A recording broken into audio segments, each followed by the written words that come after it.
بسم اللہ الرحمن الرحیم۔ محترم عزیز دوستو، آج ہم قربانی کے کچھ مسائل کے بارے میں بات کریں گے۔ سب سے پہلی بات کہ قربانی کسے کہتے ہیں۔ اللہ کے راستے میں بہیمۃ الانعام، جسے اونٹ، گائے، بھیڑ، بکری، ان کی تمام اقسام میں سے کوئی بھی قسم اللہ کے راستے میں تقرباً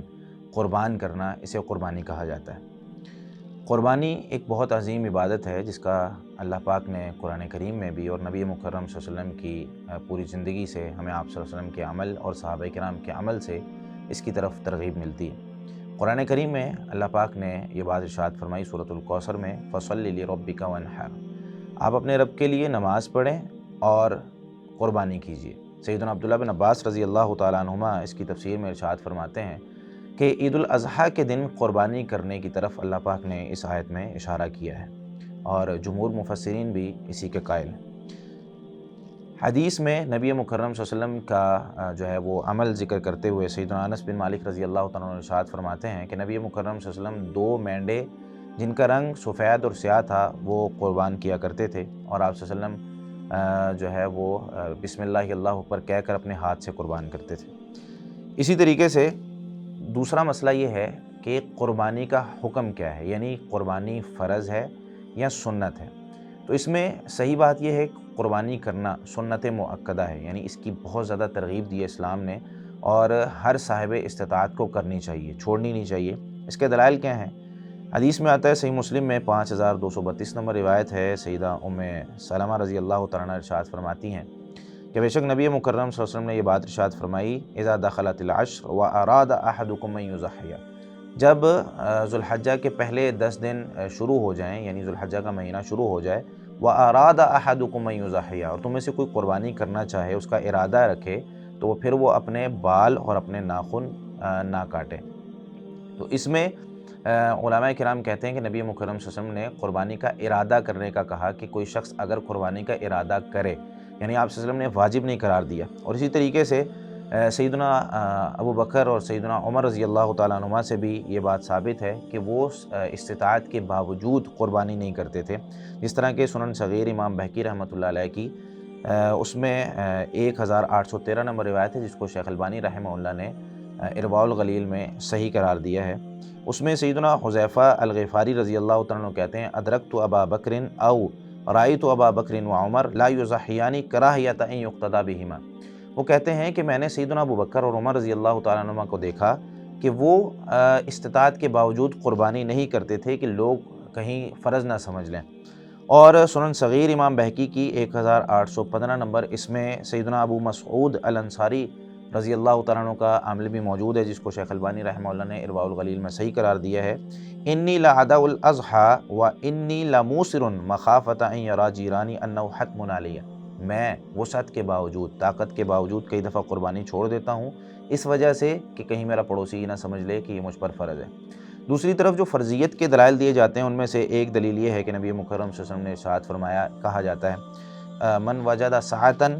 لأن یضحی فلم یضحی فلا یحضر مصلانا، جو استطاعت کے باوجود قربانی نہیں کرتا وہ ہماری عیدگاہ کے نزدیک نہ آئے۔ تو یہ روایت موقوف ہے، مرفوعاً صحیح نہیں ہے۔ حافظ ابن حجر رحمۃ اللہ علیہ نے فتح الباری میں جلد 3 صفحہ 16 پر اس کو موقوفاً قرار دیا ہے۔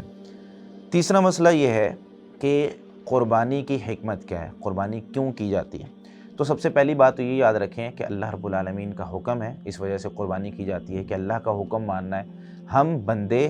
اپنی زندگی میں جو کچھ بھی کرتے ہیں وہ صرف اللہ کے حکم کی وجہ سے کرتے ہیں۔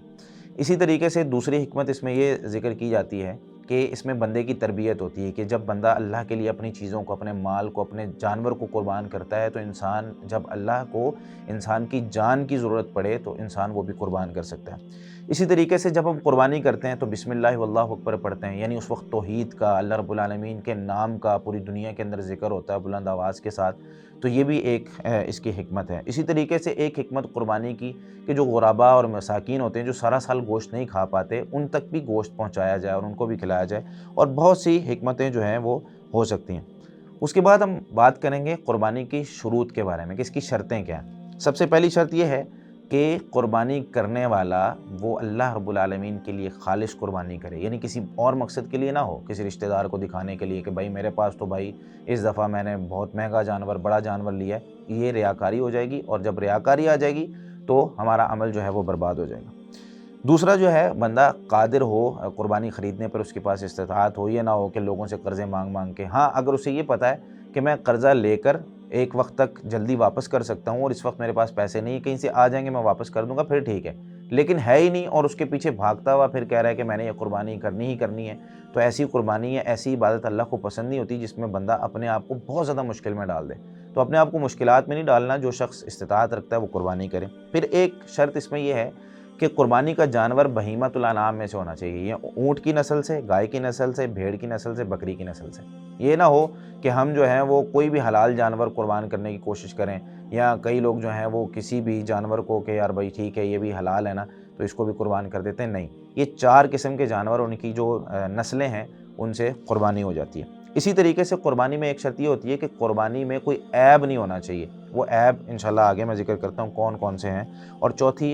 یا 5ویں شرط یہ ہے کہ قربانی کرتے ہوئے ہمیں اس وقت پر قربانی کرنی ہے جو شریعت نے کہا ہے، یعنی اگر کوئی شخص ذو الحجہ کی 2 تاریخ کو قربانی کر دے، یا کوئی شخص رمضان میں قربانی کرنا چاہے تو وہ قربانی قبول نہیں ہوگی، اس کے لیے 4 دن ہیں، 10 11 12 13 ذو الحجہ کی مغرب سے پہلے پہلے۔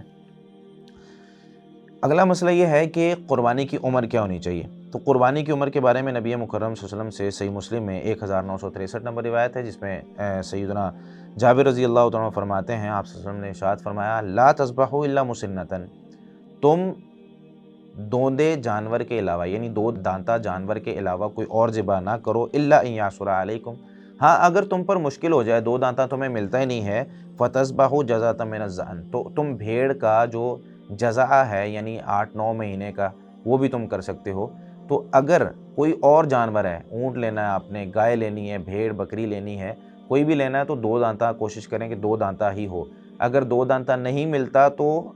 یہ جو بھیڑ ہے یہ مطلب 1 سال کی ہو جائے، 10 مہینے کی ہو جائے تو یہ کی جا سکتی ہے، وگرنہ باقی سارے جانوروں میں شرط ہے کہ 2 دانتا ہونا چاہیے، یا چوگا جس کا کہا جاتا ہے، 4 دانت ٹوٹ جائیں، کم از کم 2 دانتا ہونا چاہیے۔